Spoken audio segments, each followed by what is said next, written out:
G'day guys, Luke and Matt here from Summit Vans, and it is handover day, and today we are handing over this beautiful Mercedes Sprinter all-wheel drive worldwide adventure van. And we've got some very happy clients here, Courtney and Kyle.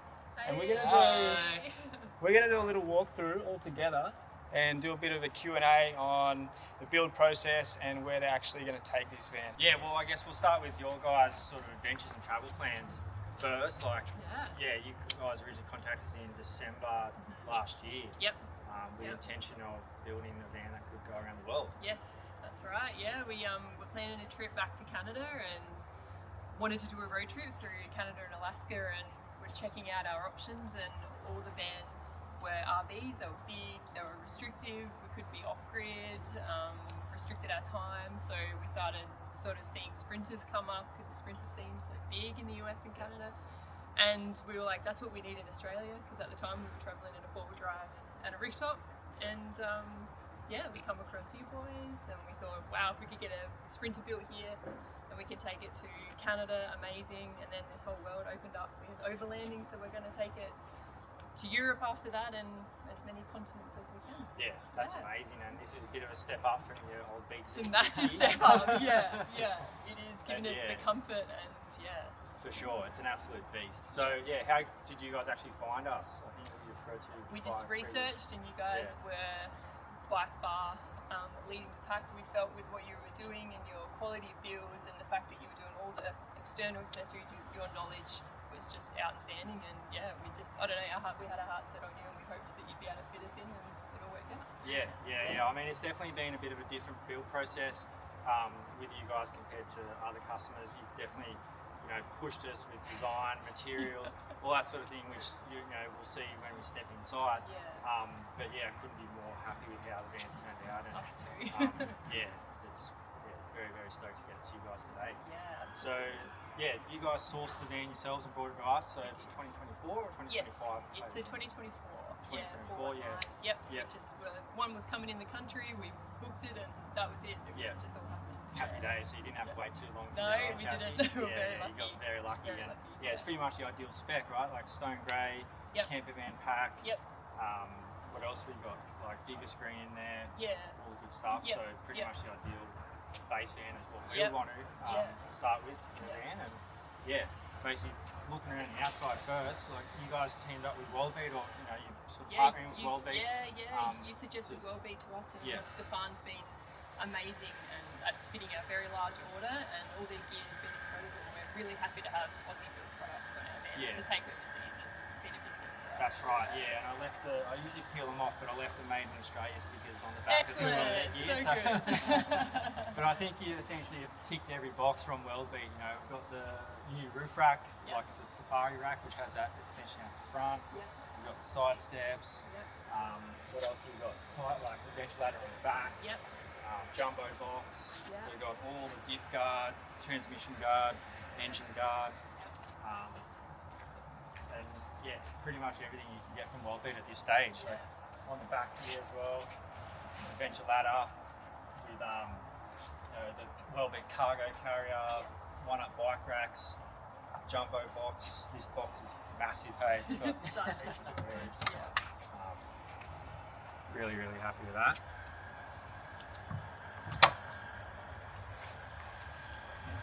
And then we've also done the Raptor coating on the bottom plastics. So I guess for you guys, like for us, the Raptor coating not just looks badass, but is there a functional aspect of it that you guys see as well? Absolutely, protecting that bottom section of the van is super important, and stone chips, everything. Essentially acts as a stone guard. Absolutely. Wheels and tyres, we've got Riker. RV35s and Falcon Wild Peaks. Good tyres. Good. Excellent.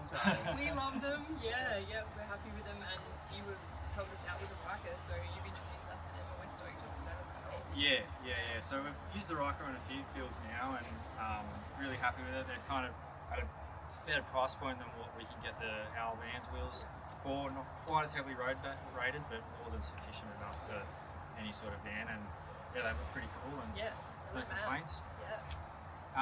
Mission 4x4 Max Tracks table. Done this on a few builds. It's Yeah. going to come in handy. Not only carrying the Max Tracks, but also doubling as a little outdoor kitchen setup. So good. So helpful.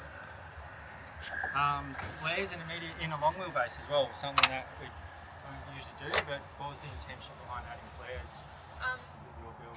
Just utilising as much space as we could in the van, just because we wanted to fit a shower toilet and we wanted to fit a washing machine. We wanted to be fully self-sustainable on the road and just be able to do everything ourselves. So yeah, it was a no-brainer to go east-west, and it's come up so good. We have so much space still, a whole big bed area. Yeah, for sure. I mean, it's the same size bed as what we put in a medium wheelbase, so it's a queen size mattress effectively. You know, minus a few of the cutouts around the pillars and everything, but. When you'll see when we step inside, obviously, like you're just gaining all this extra wardrobe space, and everything to add to the footprint of the van, and the layout of it is really nice, and the flares add a bit of extra length in the bed, east-west direction. Bravo snorkel on the front. You guys supply that for us. We've got a hardcore 50-inch light bar at the top as well. Light bar versus spotty, it's an age-old debate. What was the main reason for you guys going with light bar? We like both. We always had both the light bar and the spotty on our four-wheel drive builds, but we're still contemplating what we're doing on the front, to be honest. We just wanted to sort of figure out our weight and where we're sitting out as to what we're going to do. We would like to put a nudge on and some spotties, but one step at a time at the moment. We're just until we get the big things on, and then we'll go from there. Yeah. And the World Beat have just released their new bar, or about to release it. They have, So that definitely. You could see a World Beat nudging up there. Yeah, I think so. And on the front here as well, we've wrapped the coat of the grille and blacked out all the usually chrome trim that goes on the front of the van, blacked out the emblem, all looking good. And while we're here as well, number plates, like what's the story behind BAMA? Good question.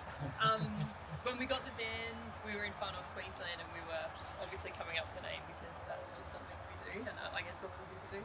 Yeah. And we saw the word BAMA we were on a rainforest trek somewhere around Corian, I think, and it was an indigenous word meaning rainforest people, which just resonated with us because we just spent the last 7 years living in our beautiful little rainforest property in Doonan, near Noosa, and I don't know, as soon as we saw the word and we read it, we're like, that just feels right, because everything was happening at that moment with the band. Yeah, so sure. It's meant to be. Yeah, it just feels like home. So that's why we chose it. Yeah, and having a little AU on the end of the number plate as well, like when this thing's on the other side of the world. Hopefully people know what that means. Exactly, little ode back to home. For sure. Righto, well I think that's everything on the outside. Up top, what have we got? 180 watt panels, plus a little 7 watt that powers the starter battery as well, charges up the solar battery. We've got a bit of decking up there, Starlink Mini will live up there. All the good stuff. And the World Beat rack just gives you the space to mount those panels and have a bit of decking. And absolutely. You got enough decking up there that you feel a little lounge chair up there. Totally, A beanbag or something hanging out nice, there. If we need some storage down the track, we can. For sure. Well, how about we step inside, hey? Yeah. We'll jump up there and we'll start having a chat. So, I guess probably the first thing that people will notice is the look of it, right? The aesthetic, the material choices, the vibe of the van is definitely something like a little bit different compared to the more like greyed out adventure van spec that we're used to building. But I guess in terms of like the cabinet design, the overall like funk or build quality and the way we build things, it's all sort of kept true to how we do things. We're just introducing a few different new materials into the mix, and I guess the ceiling and the flooring. Like this is a cork material. How did you come across that? A friend of mine used this in a unit reno we did at Sunshine Beach, and that was the first we'd ever seen it or heard of it. And I mean, it looks beautiful. It's lightweight. It's easy to work with. It offers thermal and acoustic properties. So we kind of wanted to do something different and we thought it would look pretty cool. Yeah, and it does. It's come up so good. Oh, it looks amazing, and yeah, it was a bit of a like there's a process to follow in terms of like setting it down to contact glue, letting that set, and you know, so it sort of like slowed up our build process a little bit, made us think about is this the right way to do it? But we gave you a challenge. Yeah, we were concerned about tiles falling off the ceiling, but like once it's all done and dusted, I think it's going to hold up really well. And awesome. Looks amazing. You kind of got a slightly different shade on the floor and the ceiling. But it ties in really nicely with the whole vibe in there. Yeah, absolutely. We're stoked with it. Stoked how it's all come together. Yeah, for sure. And then this wood flex paneling. What was the idea behind that? We just wanted to have a little bit of timber in somewhere. I don't know. We just soften it up a bit. Yeah, just a point of difference. We wanted to have a curve, and we come across this wood flex product, and it just it gave us everything we wanted, and you boys have just put it together so nicely, and it's I don't know, it just breaks everything up a bit and makes it a bit uniquely ours. For sure. Yeah. We've even got a little bit of wood flex on the seat backs there. Yeah, looks so good. It ties it all Nice together touch. really nicely. Yeah. So what made you guys want to do experiments with materials and really venture away from what was... I think we just like to do things... Dare to be different. Yeah, dare to be different. Yeah, nice. I don't know, just, I don't know, I think that's us. We just like to try different things, push the boundaries a bit, see what we can build that's a little bit different to what everyone else is doing, while still, having a similar layout that's functional, but I don't know, just making it ours was important. So for sure. Yeah, you'd have definitely done your research on the materials, before you proposed it to us, and it took us a little bit of convincing to get it across the line, but no, you boys are great. You're all over it. Yeah. Well, you almost had us on the herringbone pattern on the roof, on the ceiling, but we talked you out of that. Yeah, we're happy with how it's come up. It looks good. It looks really good. Everything's how it's meant to be, for sure. Yeah. So we'll let Luke jump up here and get a bit of a feel for the van. But I guess there's a bit going on in here in terms of cabinet space and everything. But sort of touch on the east-west bed. So typically with a long wheelbase we'd bring in the bed sort of another 300, 400 mils this way. But having the flares will let us effectively use that space that would otherwise be taken up by the bed as cabinet space, right? So you've got massive wardrobe, bit of extra length in the kitchen galley. Yeah. This is a massive kitchen galley. It is. Over 2 meters long and an absolutely beautiful piece of Corian on the top. Yes, I guess going around the world, you're going to need a lot of storage and carry a lot of things with you. So that's, I imagine, what sort of drove the decision to kind of try to squeeze as many drawers and that in. Yeah, and just trying to have as much as we could on board rather than having to go into the garage. We don't know where we'll be pulling up half the time or the weather we'll be in. We just wanted to sort of have as much things in the van with us to save us getting out all the time if we couldn't, or So I mean, we've pretty much got like his and hers wardrobes. I think there's 13 drawers and 20 latches in this thing. So we've got a good mix, like the drawers and little bin drawers, just like cupboard space, nooks and crannies, just every little bit of available cabinet space has been utilised. Yeah, absolutely. And all done, really nice. We've got the Nick Pole lightweight ply with standard sort of Blum soft close runners. There's an antique brass, antique brass RV Labs latches. It just ties in really nice with the hardware that you guys have selected. That's from Build Mat, and it's beautiful. Yeah, and sort of matching tap and everything in the shower as well. It's just the colours that you guys have, the materials and colours that you guys have chosen just ties in really nicely. Should we have a peek in the shower? Yep. Definitely. I'll grab the camera and have a look there. So this is the larger shower pod of what we do. So you've managed to squeeze in a toilet inside there. You've got OGO Nomad, and then beautiful antique brass hardware there. You've got ducted heater or ducted hot air from the diesel heater, and then a wall mounted fan. These new lights here, touch sensitive and color changing, so that's more of an orange yellowy light, and then you've got your bright white light as well. Nice mirror on the outside, and yeah, going to serve you pretty well while you're traveling overseas, I think. Definitely. You got a TV over there, Luke, that you're playing around with. Good setup. Good for some Netflix sessions on the road with the stars. Absolutely. Plenty of overhead storage. We've got these nice new downlights from Jared at his new lighting setup called E3, lithium batteries and lights, so they colour change and they're dimmable. First of a kind for the ceiling light, I think, the downlight. You got kickboard lighting, exterior lighting, just makes the whole van really, really nice. Yeah, it's great. Speaking of Jared, we'll drag him in and we'll go to the back and we'll chat about the electrical setup that you've got going on. Yep. Righto, so we've got Jared from JT Electrical and E3 here. What do we got going on in here? 700 amps? Yeah. Full Victron system, 3 kV inverter, twin DC chargers, so they get 100 amps of charge while they're driving. Two 350 amp hour batteries, so a total of 700 amp hours of lithium.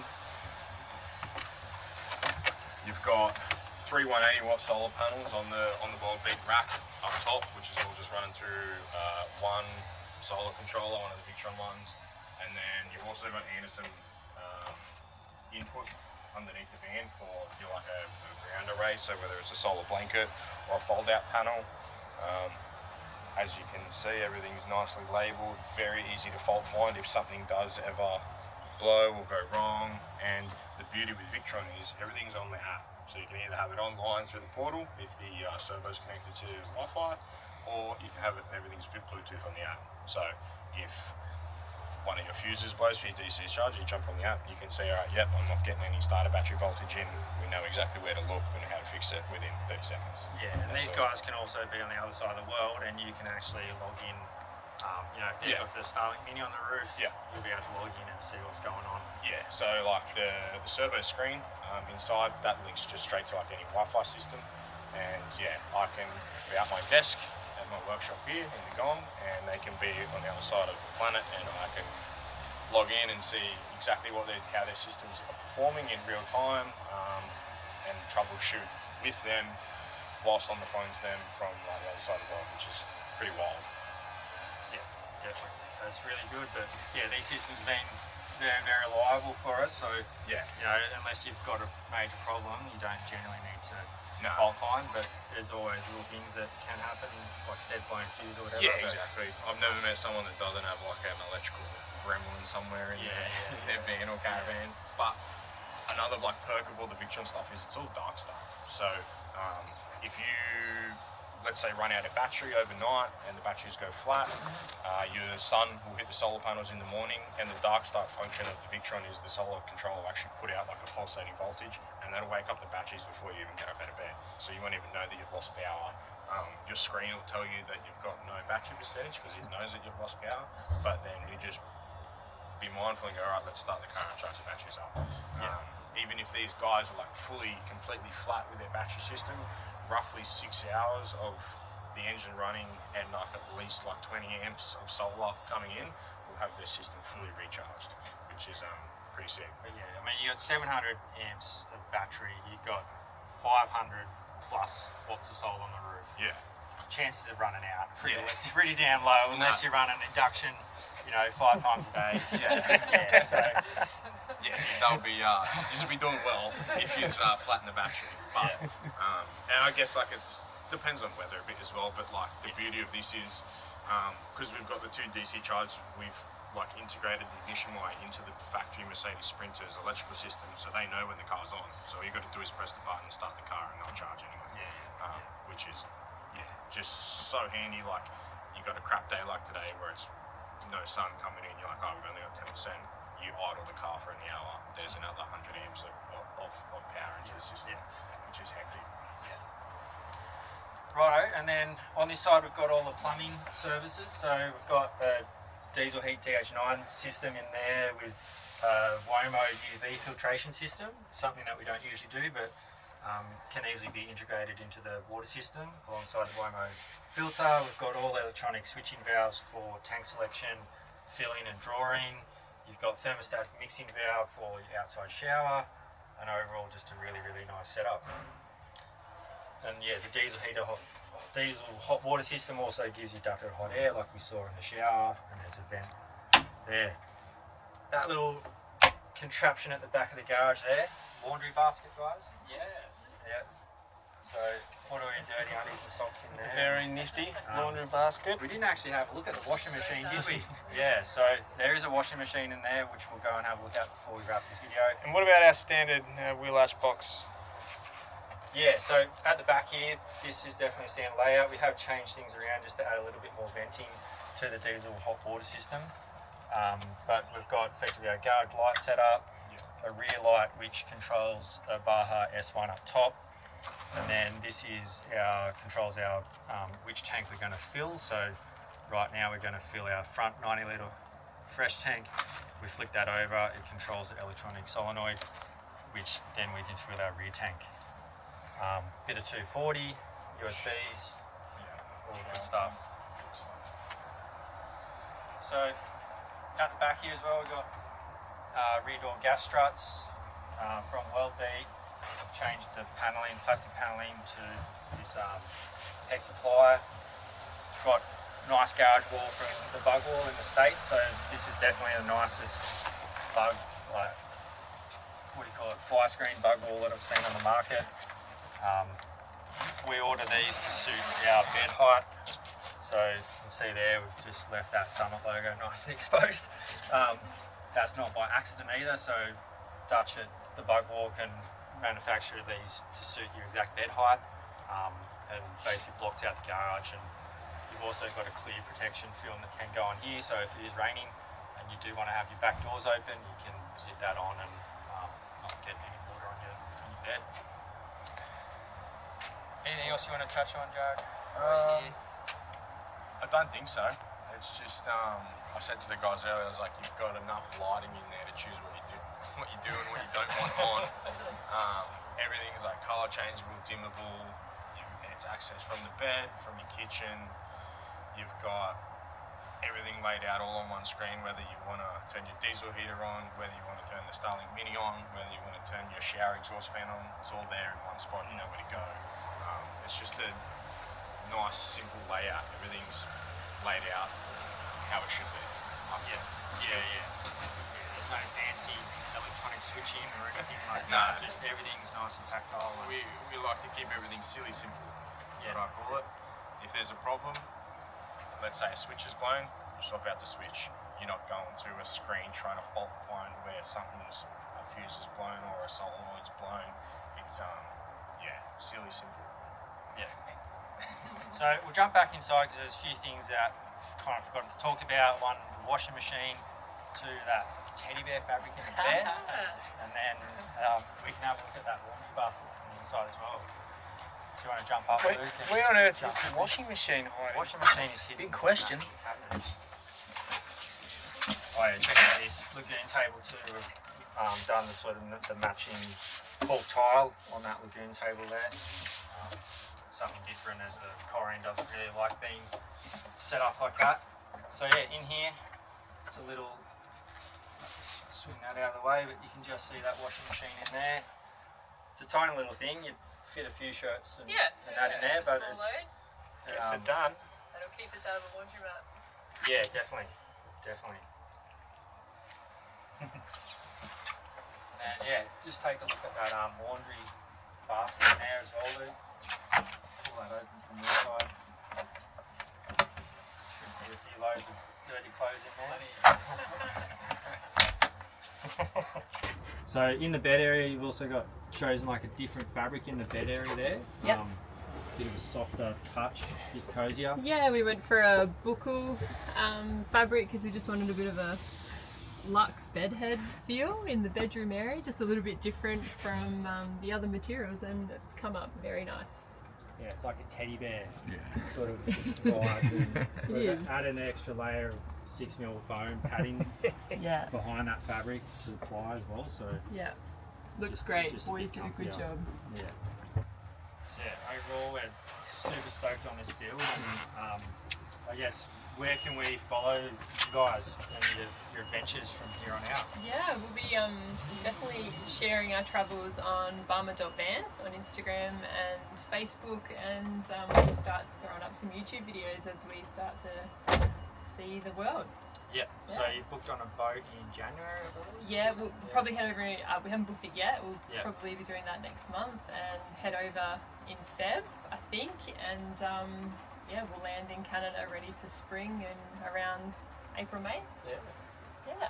Nice, exciting times, guys. Well, thanks for letting us build your van. It's been an absolute pleasure, and you've been very good clients. And yeah, super stoked to get this van to you Yeah. guys. So Thanks so much. yeah, We can't thank you guys enough. It's Yeah. been an awesome journey from start to finish. So, For yeah. sure, for sure. So I'll hand it back to Luke, and if you're interested in a van from Summit, Luke will be the man that you speak to. And yeah, I guess Luke, like this is obviously quite a custom build.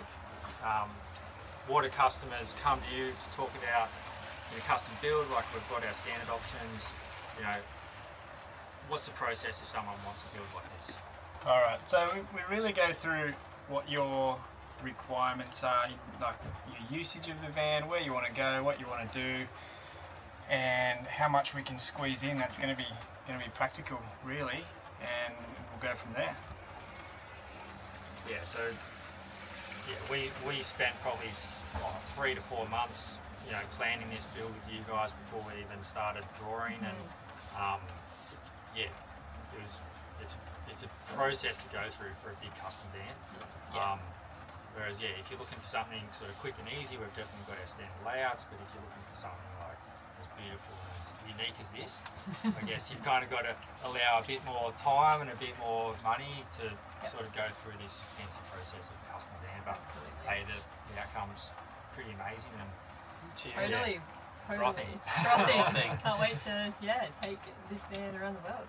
stoked. Well, thanks guys for watching, and yeah, we'll see you for the next one. Yes.